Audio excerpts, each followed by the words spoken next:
On April 23rd, the White House sent a memo to federal agencies accusing China of running deliberate, industrial-scale campaigns to steal American artificial intelligence.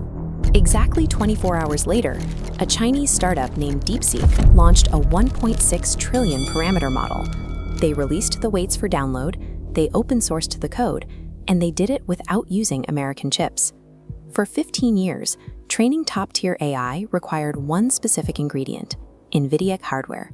There was no backup plan. This release directly challenges that assumption. This creates two conflicting possibilities. Either Chinese labs orchestrated a massive digital heist to copy the logic of American models, or Washington's strict export controls forced China to build its own independent path much faster than the White House expected. NVIDIA's hardware has been the undisputed bedrock of every major AI project for a decade. But for the first time, a high-performance frontier model has arrived that is designed to ignore that bedrock entirely. The economics are jarring. OpenAI charges $30 per million output tokens. Anthropic charges $25. DeepSeek's V4 Flash costs 28 cents. On LiveCodeBench, V4-Pro sits in the top slot, hitting a 93.5% pass rate and clearing both Claude and Gemini on complex coding tasks. But the performance is only half the story. Huawei announced that its entire Ascend Supernode lineup supports V4 out of the box, signaling a total integration between Chinese hardware and software. DeepSeek optimized V4 to run natively on Huawei's Can-An software. Washington is no longer dealing with a software competitor.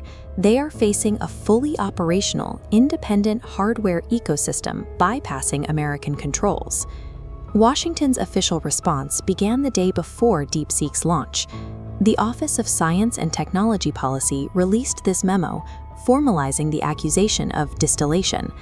That accusation is backed by Anthropic server logs, which show 24,000 fraudulent accounts bombarding the Claude system with over 16 million data exchanges to extract its underlying logic. The memo argues that when foreign actors release products that appear to perform comparably at a fraction of the cost, it is evidence of an unauthorized distillation campaign.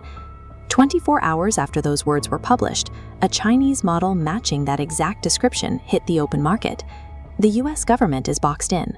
They have to prove these capabilities were stolen, or they have to admit their primary tool for controlling AI, the hardware blockade, is no longer working.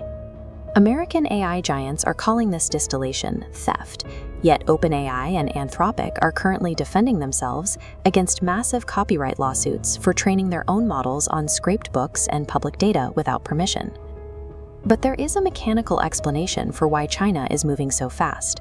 Severe US export controls starved Chinese AI labs of the advanced processing power their American rivals take for granted. That scarcity forced Chinese developers to engineer radically optimized training methods. They couldn't rely on more NVIDIA chips, so they optimized their code to deliver more intelligence per watt. By blockading China's access to brute force computing power, Washington may have accidentally accelerated their independence from it. The State Department is sending cables globally, warning allies against Chinese AI firms. We are watching the global tech stack split. The Western ecosystem, powered by NVIDIA and OpenAI, versus the Chinese ecosystem, running on Huawei and DeepSeek. These two diverging worlds will collide on May 14th, when President Trump travels to Beijing for a summit with President Xi Jinping. In less than 3 weeks, they will have to negotiate impending sanctions, hardware bans, and whether Huawei can actually manufacture enough Ascend Supernodes to scale this new infrastructure globally. The upcoming summit in the Great Hall will define the borders of these competing digital worlds and determine who controls the architectural future of intelligence.